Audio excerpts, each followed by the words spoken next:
my name is Andy Kaufman, host of the People and Projects podcast, and welcome to my free video series entitled 20 Ways to Radically Improve Your Ability to Deliver Projects.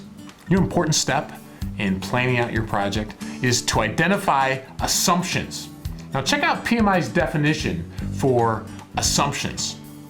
It's actually a pretty good definition. Factors that for planning purposes, so we're doing this for planning purposes, we're going to consider them to be true, real, or certain. Now the idea is we don't know they're true, real, or certain, but we're going to plan as if. I remember I was working at a telecom company and I was talking to a team member about this and he goes, wait. When I go out on my implementations, I have zero assumptions. I've solved every variable. So what do you think? You know what I think? I think that sounds like a pretty big assumption. Every project has assumptions, things that we don't know whether they're true, real, or certain. But if we try to solve every variable, we'll never get started. And so the wisdom behind this is when there's ambiguity, think through, well, what do we think is reasonable to be true, real, or certain? And then you document that in your, whether it be a charter or in some sort of scope statement, but in some sort of planning document. Now let's talk about that. What would be the advantages of documenting your assumptions? Because I certainly don't want you to do it just because I say it or because the Project Management Institute says it. You know what I found? One of the advantages is when at the very beginning of a project, when something is not true, real, or certain, you make certain decisions, and then later on in the project, when it turns out to not be true, real, or certain, what happens? What I find is everyone's an expert over there. Everyone's like, oh, we knew that wouldn't work. Oh, we knew that wouldn't sell the way. No. Back there, we didn't know that.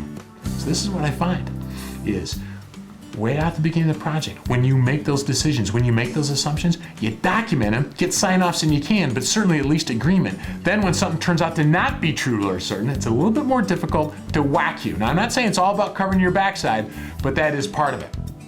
But that's not the only reason. You can learn from it. I mean, think about what are those things that you continue to assume over and over and over. I can think of a wireless phone company I was doing work with, and they said, we assume version 1 of a new phone will work.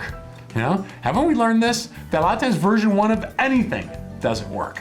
And so stop making that assumptions. There's probably assumptions you make all the time. Well, if you document them, and then later on when you find out they don't consistently come out to be true, real, or certain, then you can learn from it and you can stop doing that. One of my favorite assumptions I'll see when I audit a project is often I'll see something like, we assume no one will be pulled from the project. I love that one because I'll ask the team, well, how often does that happen? And they'll say, well, never. I'm like, well, why'd you put it in there? Well, we can't hit the date if people get pulled from the project. I'm like, listen to yourself. You can't deliver successfully unless something that never happens occurs. That's crazy. It would be far better to put into your assumptions, we assume people will be pulled from the project, and that's why we need more time. So use these, and there's an endless number of assumptions. So if you put 16 pages of assumptions down, it'll look like all you're trying to do is cover your backside. Don't do that. But think through, what are those things that we don't know are true, real, or certain? That if they turned out to not be true, real, or certain, that would be a big deal. That would actually cause some problems, delays, or extra cost. Document those. Pass them by other people. Generally speaking, there should be consensus around the fact that those are good assumptions. If people look at your assumptions and say, I hope that works out for you. I always feel like if someone looks at my assumptions and they say those aren't good assumptions, that's a gift to me because I was about ready to build a plan on a house of cards. But if you get general agreement that these are good assumptions, document them, go forward with them. And in the spirit of rolling wave planning or progressive elaboration, you're gonna find out eventually whether those are true, real, or certain. And when you find out that they weren't good, then you have to modify your plan. That's the idea of progressive elaboration. This is what I found. Early in my career, I didn't sufficiently think these through. I would put down assumptions like, I assume people will like it. Well, great. I mean, seriously, would we do the project if we didn't assume people would like it? Think through your assumptions more wisely. Document them, pass them by people. And this is what I found.